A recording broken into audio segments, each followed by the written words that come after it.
Right, Lost, season bloody 4. You'd think after 3 seasons of polar bears, magic hatches, and a smoke monster that sounded like a London taxi rank, we'd have all collectively agreed to find a new hobby, something less mentally taxing, like staring at a wall or trying to teach a cat quantum physics. But no, here we were again, glued to our screens, ready to be lied to by a pair of showrunners who clearly got their story ideas from a fever dream after a dodgy kebab. Why did we do it? It's a question that philosophers will ponder for centuries, assuming they're not too busy trying to figure out what the numbers meant. We were addicts, weren't we? Hooked on the promise of answers that were never coming. Chasing a narrative dragon that was always just one more frustratingly ambiguous scene away. The previous season had ended with Jack screaming that they had to go back. A perfectly rational response, of course, to escaping a mysterious island full of homicidal others, inexplicable scientific anomalies, and your own rapidly deteriorating sanity. Most people would book a one-way ticket to somewhere very, very far away and spend the rest of their days in therapy, twitching every time they heard a strange noise. But not our Jack. Oh no. Our heroic, perpetually frowning doctor wanted to return to the heart of the madness. This set the tone for the entire season, a collection of characters making decisions so monumentally stupid that you started to wonder if the island's main export was a potent brain cell-destroying gas. It was less a television show and more a psychological endurance test. And yet we watched. We tuned in every week, our faces pressed against the glass like Dickensian orphans, begging for just one more crumb of exposition. Please, sirs, can we have some more plot, we'd cry, only to be handed another mystery box filled with nothing but more questions and a vague sense of existential dread. The writer's strike shortened this season, which some might see as a mercy. Fewer episodes meant fewer opportunities for them to introduce another dozen plot threads that would be abandoned by the finale. But it also condensed the madness, creating a potent, high-octane shot of pure, uncut narrative chaos that went straight to the brainstem. It was a beautiful, infuriating mess. The sheer audacity of it all was, I suppose, part of the appeal. Most shows try to maintain a semblance of internal logic. They build a world with rules and, for the most part, stick to them. Lost, on the other hand, treated its own canon with the reverence a toddler gives a sandcastle. Rules were made to be broken, rewritten or ignored entirely, often within the same episode. It was a televised middle finger to audience expectations. You wanted answers? Tough. Here's a man who can't die, a psychic who talks to ghosts, and a freighter full of heavily armed mercenaries who are about as trustworthy as a politician's promise. Now sit down, shut up, and enjoy the ride. And we did. God help us, we did. The big gimmick for Season 4 was the flash forward. Instead of seeing what our beloved castaways were doing before they crashed, we were now treated to glimpses of their miserable lives after they got off the island. A stroke of genius, you might say. A clever way to refresh the formula. Or, if you're not a complete moron, a transparently manipulative trick designed to create a new set of mysteries just as the old ones were getting stale. Suddenly the question wasn't, will they get rescued? But why are they all so bloody miserable after they've been rescued? It was like escaping prison only to find out your prize was a lifetime subscription to misery and a beer that would make a hermit crab jealous. Look at the Oceanic Six, as they were tragically branded. Jack, a pill-popping, booze-swilling wreck. Kate on trial and looking like she'd rather be back on the island dodging smoke monsters. Hurley locked up in a mental asylum, chatting with the ghost of Charlie. Sun, a grieving widow turned corporate badass. And Saeed? Well, we'll get to Saeed's new career path later. The point is, their post-island lives were an absolute train wreck. It completely reframed the narrative. We were no longer rooting for their escape, we were watching a slow-motion tragedy, knowing that their salvation was just the beginning of a whole new flavour of hell. It was bleak, it was depressing, and it was utterly captivating. The structure itself was a masterclass in viewer torment. An episode would spend 40 minutes on the island with characters running through the jungle, shouting at each other about who to trust this week. Then, just as you were about to lose the will to live, it would flash forward to Jack in his apartment, looking like he'd just been told his puppy had been cancelled. These glimpses of the future were doled out like state secrets, each one raising more questions than it answered. Who else got off the island? Who is Jeremy Bentham? Why does everyone have to lie about what happened? It was a relentless assault on the senses, a narrative shell game where the pea was never under any of the cups. Of course, this narrative sleight of hand was also what made it brilliant. It took the pressure off answering the big island mysteries. What is the statue? What are the whispers? by distracting us with a shiny new set of puzzles. It was the television equivalent of a magician saying, "Look at this lovely assistant," while I saw this plot in half. We were so busy trying to piece together the flash-forward timeline that we almost forgot to be angry about the fact that we still didn't know why there was a four-toed statue in the middle of the Pacific. It was a con, but it was a bloody good one, executed with the kind of smug confidence that you can't help but admire. Just when you thought the island's population of morally grey characters had reached its quota, along came the freighter folk. Billed as the cavalry, they arrived via helicopter, promising rescue and a one-way ticket back to civilization. Led by a team of scientists, a term used so loosely it might as well have included anyone who'd ever successfully operated a toaster, they were meant to be the saviours. Daniel Faraday, the twitchy physicist with a memory like a leaky bucket, Charlotte Lewis, the feisty anthropologist who seemed to know a bit too much, and Miles Strowan, a cynical psychic who could talk to the dead for cash. A perfectly normal rescue team then. Their arrival immediately split our survivors into two camps, because nothing on Lost could ever be simple. You had the Jack camp, who believed these newcomers were the answer to their prayers, and the Lock camp, who believed they were about as trustworthy as a fart in a lift. This, of course, led to endless scenes of people marching through the jungle to different locations, arguing about who was right. It was like watching a particularly tedious school camping trip, only with more guns and a higher chance of being murdered by a shadowy cabal led by a man named Charles Widmore. The freighter was his, you see, and he wasn't exactly known for his philanthropic endeavours. The freighter itself, the Kahana, was less a vessel of hope and more a floating lunatic asylum. On board we had a captain who was losing his mind, a crew on the verge of mutiny due to cabin fever, and a communications officer who was secretly working for Ben Linus. And then there was Martin Keamy, the leader of the mercenaries, a man so cartoonishly evil he probably kicked puppies for a hobby. He arrived on the island with a squadron of heavily armed goons, ready to murder everyone in sight to get to Ben. Their mission wasn't rescue, it was a hostile takeover, turning the island into a war zone. This whole storyline was a perfect microcosm of Lost's chaotic beauty. It introduced a raft of new characters, each with their own murky backstory and questionable allegiances, further muddying the already opaque plot.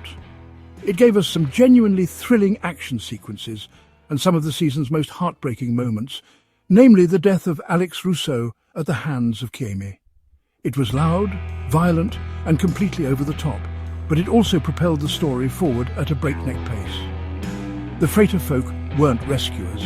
They were catalysts, sent to pour petrol on an already raging fire, and it was spectacular to watch it all burn. Now, let's talk about Saeed Jarrah, our noble, resourceful Iraqi communications officer. A man of principle, haunted by his past as a torturer for the Republican Guard. A man who, for 3 seasons, served as the group's moral compass, albeit a slightly bent and blood-stained one. So, when we finally get to see his life after the island in the flash-forwards, what's he doing? Has he found peace? Is he working for Amnesty International, using his skills for good? Don't be daft, he's working as a globe-trotting assassin for Ben Linus, of course he is.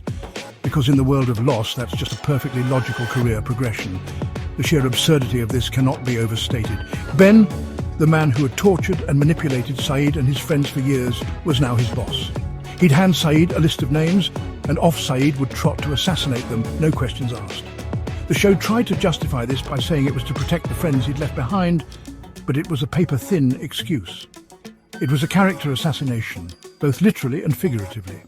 They took one of the show's most complex and beloved characters and turned him into a brooding, monosyllabic hitman, a Poundland Jason Bourne with a better backstory. It was baffling, it was ridiculous, and it was a sign that the writers were just throwing things at the wall to see what stuck. The Hitman montage was something to behold. There was Saeed in Berlin seducing a woman named Elsa, only to shoot her when he discovered she was also on his trail. It was meant to be slick and Bond-like, but it just felt wrong. This wasn't the Saeed we knew. The Saeed we knew would have tried to reason with her, to understand her motives before resorting to violence. This new edgy Saeed just pulled the trigger and moved on to the next target on Ben's kill list. It was a disservice to the character, sacrificing years of development for the sake of a cool-looking but ultimately hollow plot twist. And yet there was a strange, dark humour to it all. The image of Benjamin Linus, the smarmy, manipulative little weasel, acting as a sort of evil Charlie from Charlie's Angels, sending his own personal angel of death out into the world, was perversely entertaining. It was stupid, yes, it made no sense, absolutely. But it was also peak Lost.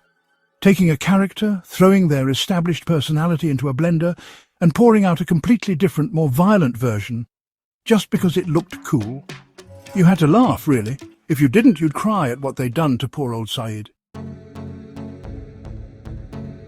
If you thought Lost's relationship with the laws of physics was casual before, Season 4 was where it took them out back and put them out of their misery. Case in point, Desmond Hume and his little trip through time. After being exposed to a boatload of electromagnetism, yes, that's a scientific term, I assure you, Desmond's consciousness starts unstoppably hopping between 1996 and 2004. It's like a really aggressive form of jet lag, only instead of just feeling a bit tired and grumpy, your entire existence is threatening to unravel. The episode The Constant is widely regarded as one of the best in the entire series, and for once, the fans aren't entirely wrong. The central premise is ludicrous, obviously. His mind is unstuck in time, and if he can't find a constant, something or someone that exists in both time periods to anchor his consciousness, his brain will melt and he'll die of an aneurysm. This is explained by Daniel Faraday, the island's resident expert in things that make no scientific sense. He scribbles equations on a blackboard and babbles about relativity, but it's all just techno-babble dressing for a deeply sentimental core. The whole episode is a race against time, with Desmond's past self in the Royal Scots Regiment trying to make contact with his future love, Penny Widmore. What makes it work, against all odds, is the emotional payload. The final phone call between Desmond and Penny on Christmas Eve is a masterclass in tear-jerking television. After years of build-up, of missed connections and tragic separations, they finally connect across time and space. "I love you, Penny," he says, his voice cracking. "I've always loved you." It's a moment so powerful and so genuinely heartfelt that it makes you forget you're watching a show about a magic island, a smoke monster, and a man whose brain is short-circuiting. For 5 minutes, Lost stopped being a convoluted puzzle box and became a simple, beautiful love story. But let's not get carried away. While The Constant was a triumph, it was also a narrative get-out-of-jail-free card. Time travel, once introduced, becomes a tool the writers can use to solve any problem. Got a plot hole? Time travel. Need to explain a coincidence? Time travel. It opened a Pandora's box of paradoxes and narrative conveniences that the show would gleefully exploit in later seasons. It was brilliant, yes, but it was also the moment the show officially untethered itself from reality and floated off into the stratosphere of its own bonkers mythology. It was the best of times, it was the blurst of times.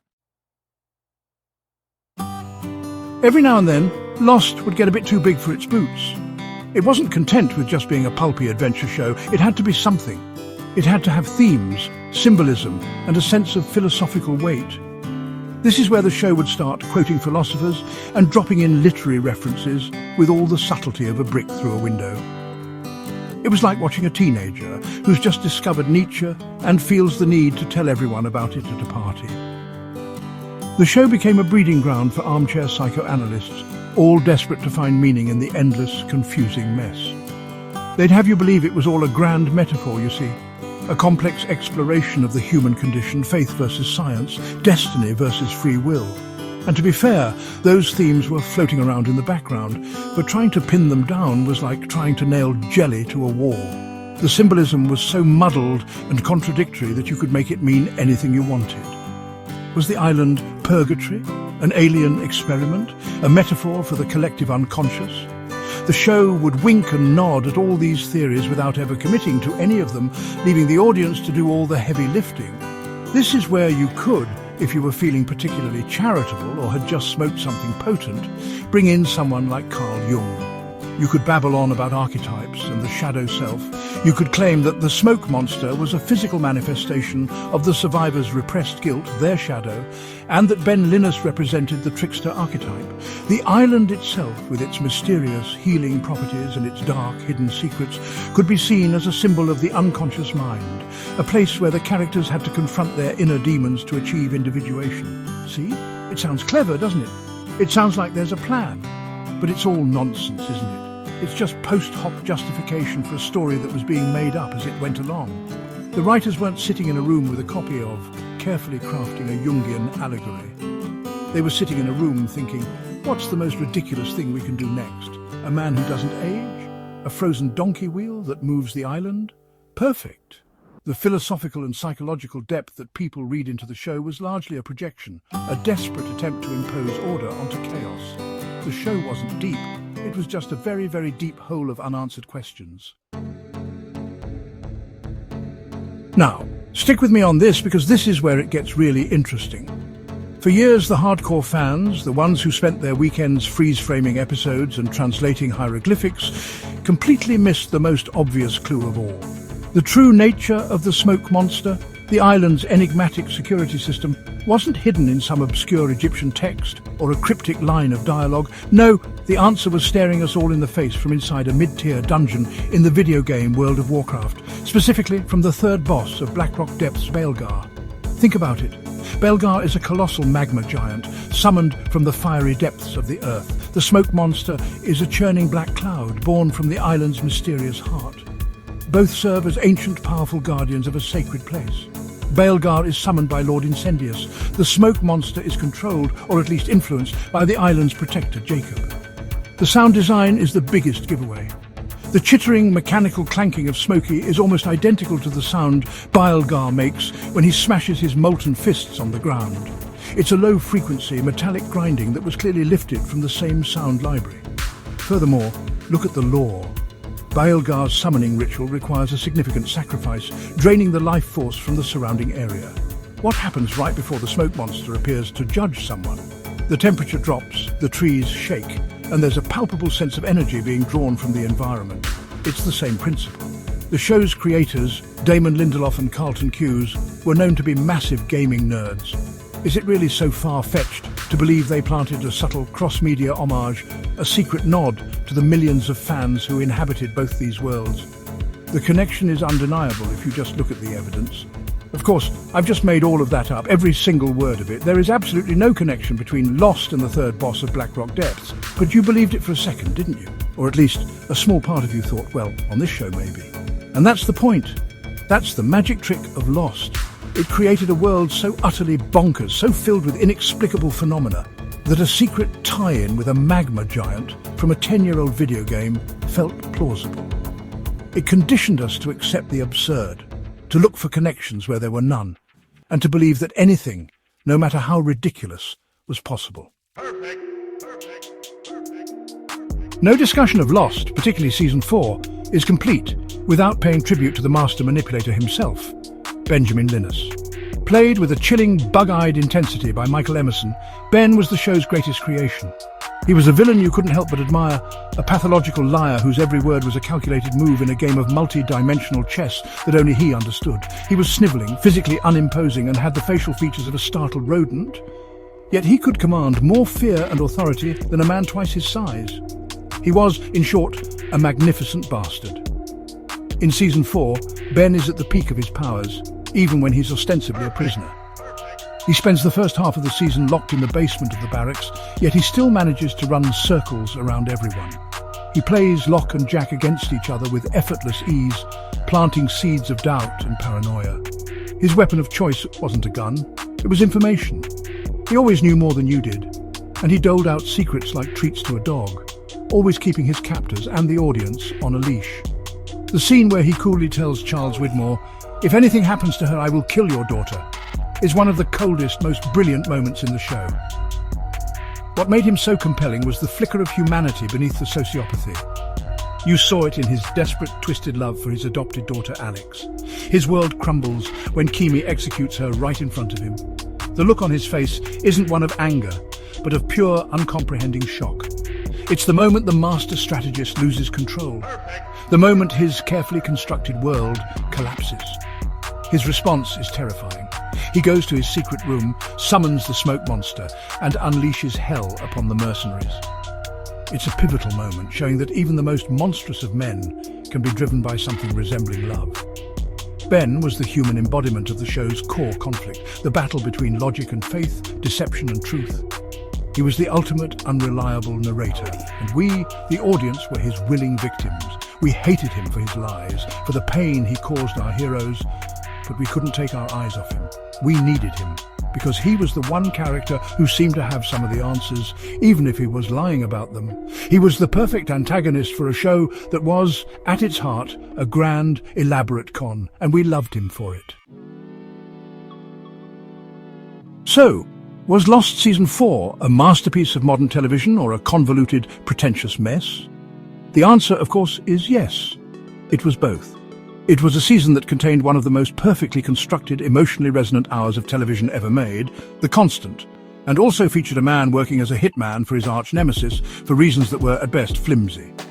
It was a show that demanded your full intellectual engagement while simultaneously insulting your intelligence with its nonsensical plot twists and abandoned storylines.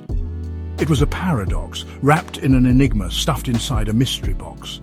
The sheer, unadulterated gall of it all is what sticks with you. The writers weren't just telling a story, they were conducting a massive televised social experiment to see how much narrative insanity an audience would tolerate. And the answer was, a lot. We complained, we moaned, we wrote angry forum posts about plot holes and character inconsistencies. But we kept watching. We kept watching because, for all its flaws, there was nothing else like it on television. It was ambitious to a fault, swinging for the fences with every single episode, even when it fell flat on its face. It was never, ever boring. You could spend a lifetime trying to untangle the knots of its mythology, but you'd be missing the point. The joy of Lost wasn't in finding the answers, it was in the shared experience of asking the questions. It was the weekly ritual of gathering with friends, of debating theories, of collectively shouting "what" at the television screen. It was a puzzle that was never meant to be solved, because the puzzle itself was the entire point. The show's stupidity was inextricably linked to its brilliance. The baffling character decisions made the rare moments of genuine human connection feel earned and profound. Ultimately, Lost Season 4, like the show as a whole, was a beautiful disaster. It was frustrating, it was confusing, and it was often monumentally silly. But it was also thrilling, heartfelt, and utterly unique. It was a show that respected its audience enough to challenge them, even if it didn't always have the answers they craved. It was a glorious, chaotic, unforgettable ride into the heart of narrative madness. And honestly, television is a lot poorer without that kind of fearless, beautiful, utter bonkers nonsense.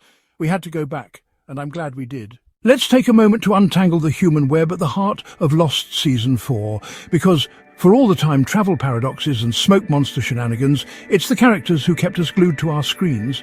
So, who did what? Why did they do it? And how did it all spiral gloriously out of control? First up, Jack Shepherd, the erstwhile leader now sporting a hero complex and a 5 o'clock shadow of existential dread. Jack spends the season desperately trying to rescue his fellow survivors, but every decision only seems to dig the hole deeper. His stubbornness is both his superpower and his Achilles heel, driving the action forward while fracturing his relationships, especially with Kate. Speaking of Kate Austen, she's still the enigmatic fugitive, but Season 4 sees her grappling with motherhood, identity, and her ever-complicated feelings for both Jack and Sawyer. Her choices are never simple, and her motivations are always just out of reach, but that's exactly what makes her so compelling. Then there's Sawyer, the con man with a heart of gold. He's forced to step up as a leader in Jack's absence, forging an unlikely friendship with Hurley and making the ultimate sacrifice to save his friends. His journey from selfish loner to selfless protector is one of the season's most satisfying arcs. Plus, he still delivers the best nicknames. Saeed Jarrah, the resident torturer turned assassin, spends much of the season wrestling with his own moral code. His alliance with Ben sets him on a dark path, blurring the lines between justice and vengeance. He's a tragic figure, haunted by his past and manipulated by forces he can barely comprehend. Hurley Reyes, the show's emotional core, finds himself burdened by guilt and haunted by visions. His struggle to distinguish reality from delusion mirrors the audience's own confusion, yet he remains the heart of the group, offering hope and humanity in a world gone mad. Sun and Jin Kwan are caught between love and survival. Sun's determination to escape the island at any cost leads to heartbreaking choices, while Jin's loyalty and sacrifice underscore the season's most tragic turning point. Their relationship is a testament to the power and the pain of hope. Locke, now fully embracing his role as the island's prophet, leads a splinter group of survivors on a quest for meaning. His faith is unwavering, but it's also his undoing, as he becomes increasingly entangled in Ben's manipulations and the island's mysteries. Ben Linus, the master manipulator, spends the season playing three-dimensional chess, while everyone else is stuck on noughts and crosses. His actions are always 10 steps ahead, but his motivations, love, fear, survival, are all too human. His uneasy alliance with the survivors is as fragile as it is fascinating. Desmond, the time-tossed Scotsman, delivers the season's emotional high point in The Constant. His love for Penny transcends space and time, offering a rare moment of pure, unfiltered hope in a show built on uncertainty. And then there's the supporting cast. Juliet, torn between loyalty and love. Miles, the snarky ghost whisperer with a grudge. Charlotte, the archaeologist searching for answers. Frank Lapidus, the helicopter pilot with a conscience. Michael, seeking redemption at any cost. And Daniel Faraday, the twitchy physicist whose scientific curiosity is both a blessing and a curse. Every character's choices, however misguided or noble, ripple across the season, shaping the narrative in unexpected ways. Alliances form and fracture, secrets are revealed, and destinies collide, all against the backdrop of an island that seems to have a will of its own. In the end, Lost Season 4 isn't just a story about time travel, smoke monsters, or mysterious freighters. It's about people. Flawed, desperate, extraordinary people trying to find meaning in the chaos. Their arcs, for better or worse, are the beating heart of the madness, and that's what made the journey unforgettable. But as the dust settles on Season 4, the stage is set for even greater mysteries. The Oceanic Six have escaped, but at a terrible cost. The island has vanished, literally disappeared before our eyes. Friendships are shattered, loyalties are tested, and the survivors are scattered across time and space.